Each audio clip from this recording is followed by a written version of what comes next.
तो अपने चैप्टर का नाम है माइक्रोब्स इन ह्यूमन वेलफेयर। कम से कम टाइम में पूरी एनसीईआरटी को लपेट देंगे, ठीक है। चाहो तो वीडियो को लाइक भी कर सकते हो। तो बिना किसी टाइम वेस्ट के स्टार्ट करते हैं। देखो सबसे पहले क्या है, दूध से दही बनानी है, यानी मिल्क से हमें कर्ड बनाना है, ठीक है। तो ये काम कौन करता है, ये काम करते हैं लैब यानी लैक्टिक एसिड बैक्टीरिया। तो लैक्टिक एसिड बैक्टीरिया यानी लैब का ही एक एग्जांपल है लैक्टोबैसिलस, ठीक है। अब बात करते हैं कि ये जो लैब हैं, ये जो बैक्टीरिया हैं, ये दूध से दही आखिरकार बनाते कैसे हैं, ठीक है। तो जो लैब होते हैं, जो ये बैक्टीरिया होते हैं, ये एसिड की प्रोडक्शन करते हैं ना। मान लो इनको हमने थोड़ा सा क्या है दूध में डाल दिया, अब ये वहां पे क्या करेंगे, एसिड बनाएंगे। अब वो एसिड जो बैक्टीरिया ने एसिड बनाया है वो क्या करेगा, जो दूध में मिल्क में जो प्रोटीन्स होते हैं उनको क्या कर देगा, पार्शियली डाइजेस्ट कर देगा।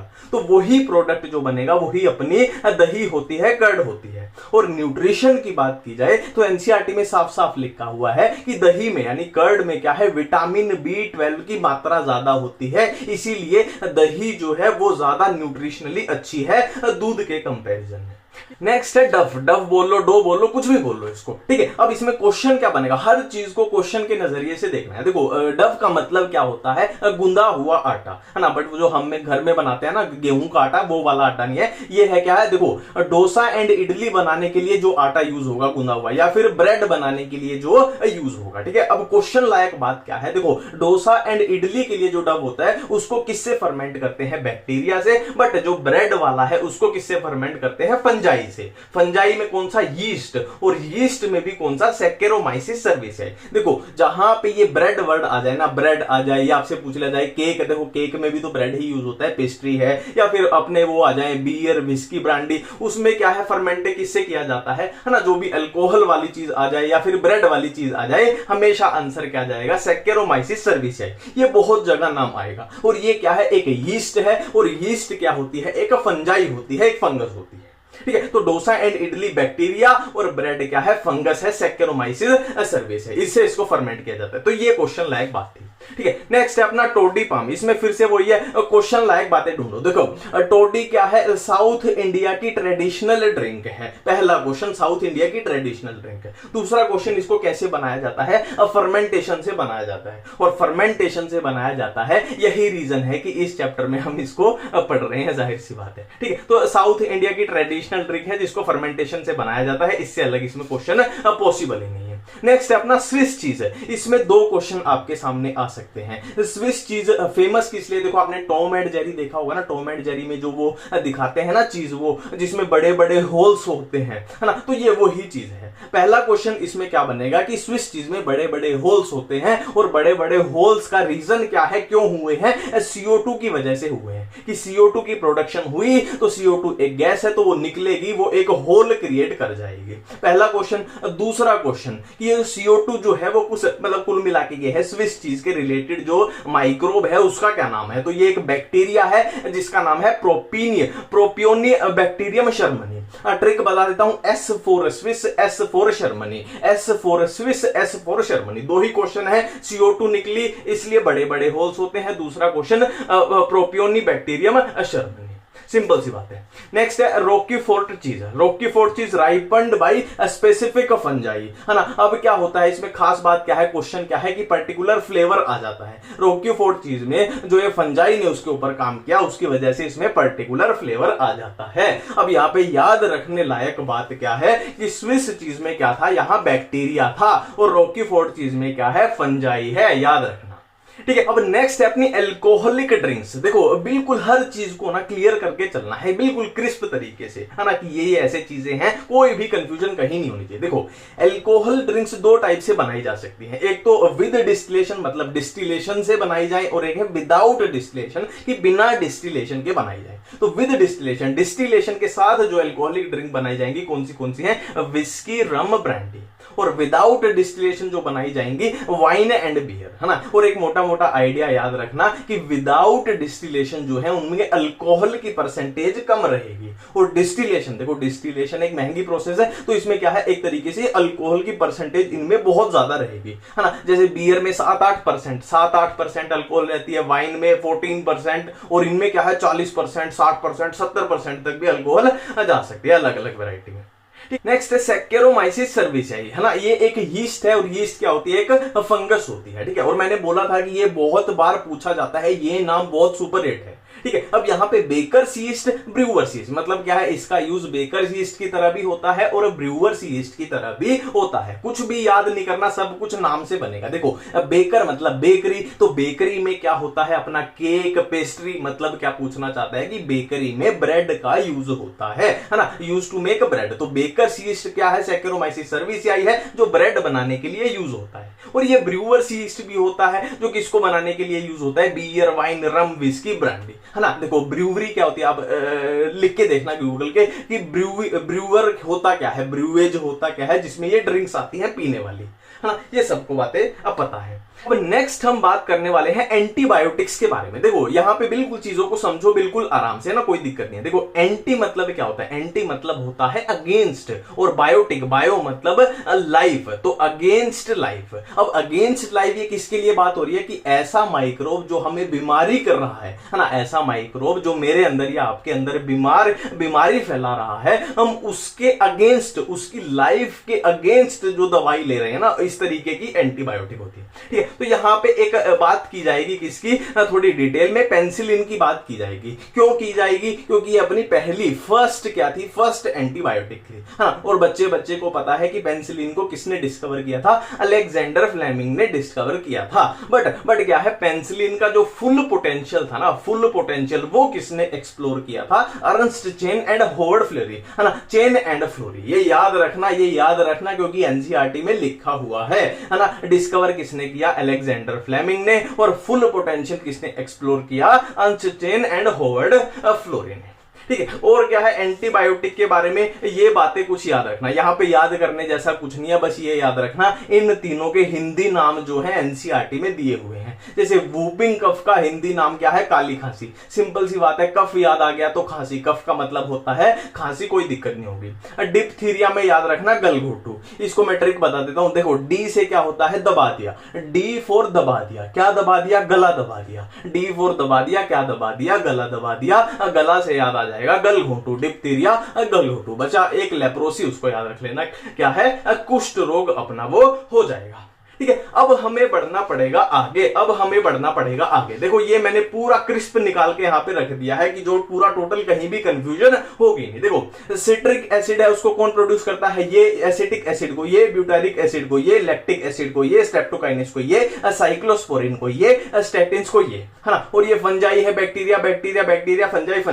ये तो हो गई, मैंने ऊपर से ये बातें अब बोल दी, ठीक है। अब यहां मजे की बातें मैं आपको बताता हूं। देखो यहां पे दो ही चीजें आपको याद करनी पड़ेंगी, एक को एस्परगिलस नाइगर साइट्रिक एसिड वाला पहले वाला, और ये कि आखिरी वाला स्टेटिन्स, मोनास्कस, परपुरस। बाकी सारे ऑटोमेटिकली अपने आप आपके हो जाएंगे, है ना। वो मैं प्रूफ करके आपको अभी दिखा देता हूं। देखो एसिटिक एसिड यानी एसिटोबैक्टर एसिटाई, इसमें एसिटाई आ गया मतलब एसिटिक एसिड अपने आप हो गया, है ना। ब्यूटाइरिक एसिड ब्यूटिलाइकम अपने आप हो गया, लैक्टिक एसिड लैक्टोबैसिलस अपने आप हो गया, स्ट्रेप्टोकाइनेज स्ट्रेप्टो अपने आप हो गया, है ना। और ये क्या है, देखो साइक्लोस्पोरिन, देखो यहां क्या आ रहा है, स्पोरिन, और यहां है स्पोरम, यहां है स्पोरिन, यहां है स्पोरम, अपने आप याद हो गया। तो बचे दो, एक साइट्रिक एसिड, एक स्टेटिन्स।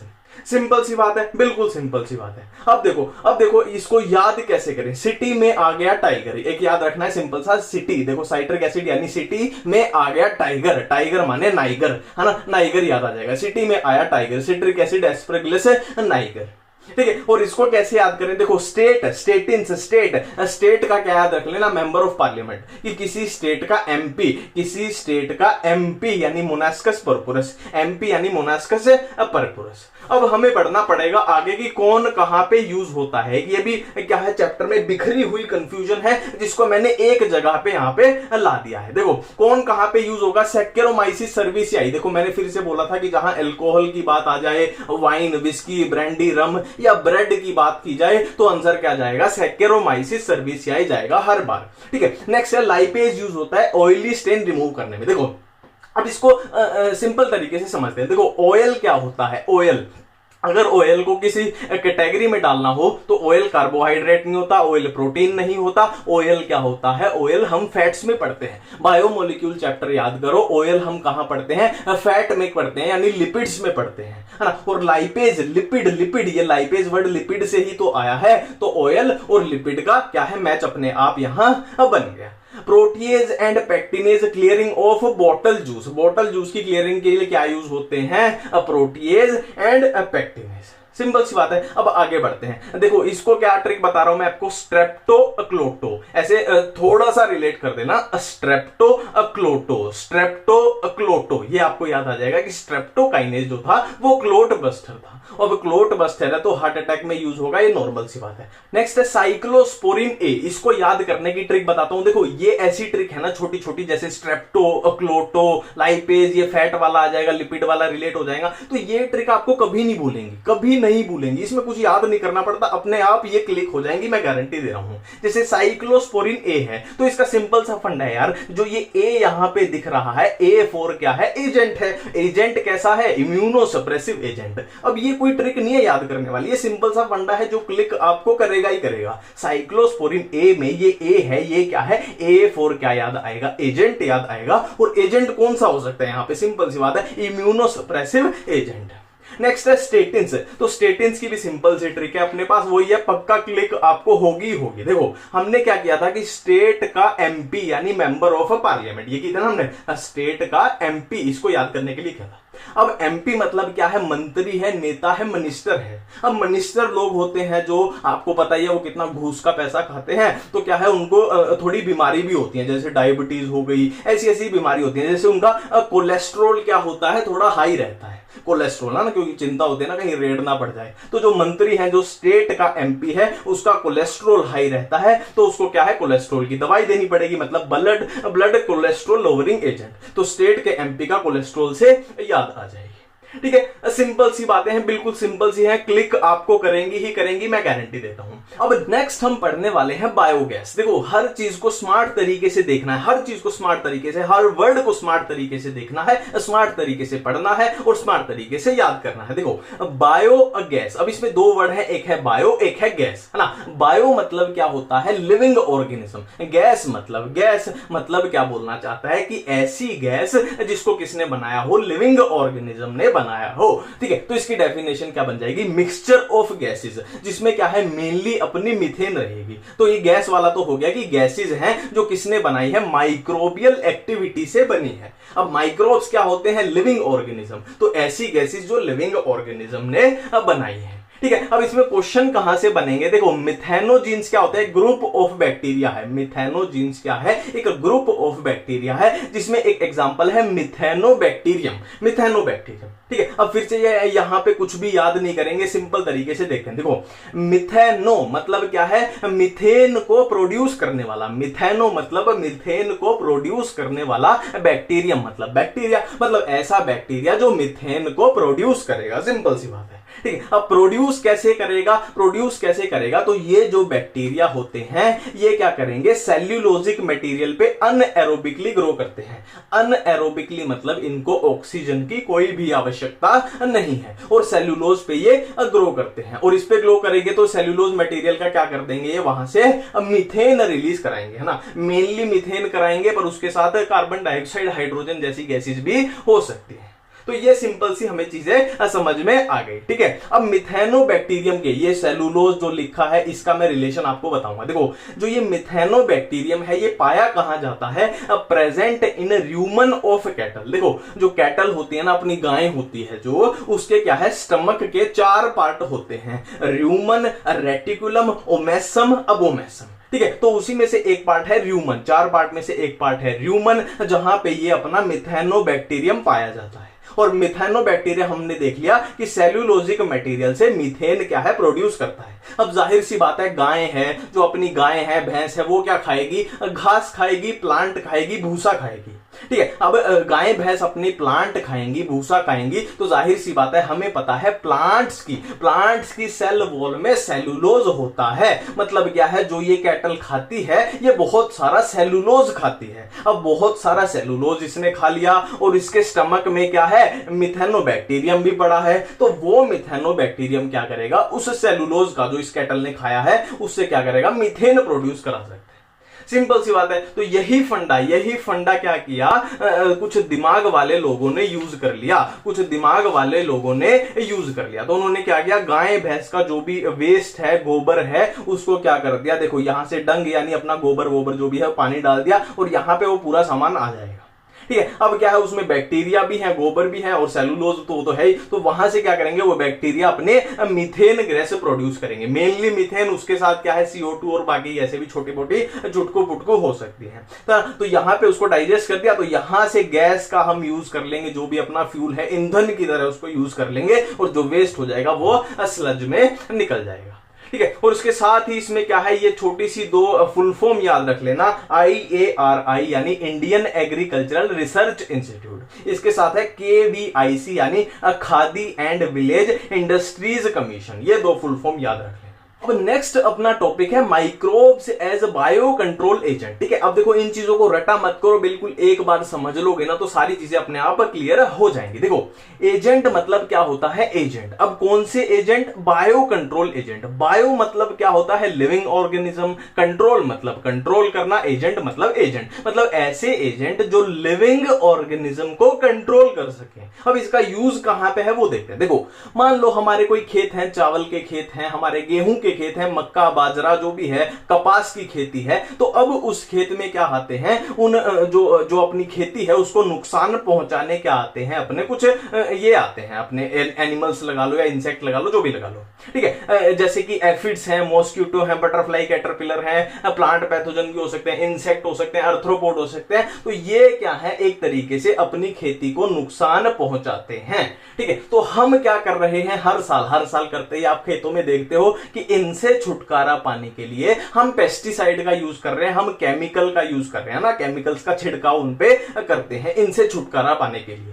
तो इस चैप्टर में क्या सीख दी गई है, इस चैप्टर में क्या बताया गया है कि भाई इतने केमिकल्स का यूज मत करो इनसे छुटकारा पाने के लिए। इनसे छुटकारा कुछ अलग तरीके से भी पाया जा सकता है कि जिससे क्या है, केमिकल्स का यूज ना करना पड़े और हमें नुकसान ना हो, हमारी जो नेचुरल रिसोर्सेज हैं उनका भी नुकसान ना हो। तो इनको क्या है, एक तरीके से लिविंग ऑर्गेनिज्म को लिविंग ऑर्गेनिज्म से ही कंट्रोल कर रहे हैं, है ना। अब कौन से हैं ये, जैसे इंसेक्ट की हेल्प से हम इनको कंट्रोल कर सकते हैं, बैक्टीरिया की हेल्प से इनको, फंजाई की हेल्प से इनको, वायरस की हेल्प से इनको। जो एनसीईआरटी में जैसे लिखा हुआ है वैसे ही मैं आपको बता रहा हूं। जैसे एफिड्स एंड मॉस्किटो को एनसीईआरटी की लाइन टू लाइन है, beetles with red and black marking, ladybird and dragonfly, इनको कंट्रोल करने में ये काम आती है। बैसिलस थ्यूरिनजेनेसिस किसको कंट्रोल करने में, बटरफ्लाई कैटरपिलर्स को। फंजाई कौन सी, ट्राइकोडर्मा जो फंजाई है वो किसको कंट्रोल करने में, सेवेरल प्लांट पैथोजन। ये एनसीईआरटी की लाइन है, ऐसी ही बता रहा हूं मैं आपको।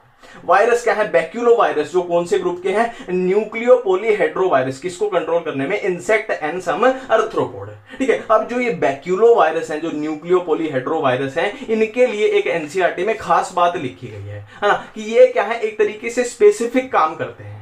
स्पेसिफिक का मतलब क्या है, मान लो हमारे पास 10 इंसेक्ट हैं, कि 1 2 3 4 5 6 7 8 9 और 10। ठीक है। और हमें 7 नंबर पे जो इंसेक्ट है सिर्फ उसी पे काम करना है, उसी को किल करना है, बाकी को किल नहीं करना। तो ऐसी जगह पे ये अपने बैक्यूलो वायरस काम आते हैं कि ये बिल्कुल स्पेसिफिक काम करते हैं, बिल्कुल स्पेसिफिक काम करते हैं कि बाकी के जो लिविंग ऑर्गेनिज्म है उन पे कोई नेगेटिव इंपैक्ट ये नहीं डालते। ठीक है। वो ये स्पीसीज स्पेसिफिक काम करते हैं, no negative impact on plant, birds, mammals, fish, मतलब बाकी के एनिमल्स पे कोई नेगेटिव इंपैक्ट नहीं डालते। जहां पे टारगेट दिया है वहीं पे अटैक करेंगे। ठीक है। और इसीलिए इनको इंटीग्रेटेड पेस्ट मैनेजमेंट या इकोलॉजिकली सेंसिटिव एरिया मतलब है हम बाकी की चीजों को नुकसान नहीं पहुंचाना चाहते, हम एक पर्टिकुलर चीज पे अटैक करना चाहते हैं, वहां पे इनका यूज होता है। ठीक है। अब नेक्स्ट हम देखना चाहते हैं माइकोराइजा सबको पता है किसके बीच का गठबंधन है, एसोसिएशन है, फंजाई और प्लांट के बीच का। ठीक है। अब फंजाई प्लांट को क्या देती है, फॉस्फोरस देती है, pathogen resistance, tolerance to salinity and dark. ठीक है। और प्लांट फंजाई को क्या देता है, शेल्टर और कार्बन। ठीक है, सीधी सी बात है, दोनों का एक दूसरे के साथ गठबंधन कर रहे हैं तो कुछ उसका फायदा होगा, कुछ उसका फायदा होगा। ठीक है, और इस चैप्टर का लास्ट अपना टॉपिक है नाइट्रोजन फिक्सिंग बैक्टीरिया। देखो इनकी मैंने क्या है, जो मिनरल न्यूट्रिशन वाला चैप्टर है ना, उसमें इनकी सिंपल सी ट्रिक बताई है कि फ्री लिविंग और इनको कैसे याद करें। पर फिर भी आप डायरेक्ट इनको याद करना चाहते हो तो आपके सामने है कि फ्री लिविंग कौन से हैं, एजोटोबैक्टर, बिजरेंटिया, रोडोस्पाइरलम, सिम्बायोटिक फ्रैंकिया, राइजोबियम। और नाइट्रोजन फिक्सिंग जो ब्लू ग्रीन अलगी है वो एनाबिना, नोस्टोक, ओसिलेटोरिया। ठीक है, तो ये चैप्टर हमने बड़ी आसानी से खत्म किया। थैंक यू, धन्यवाद।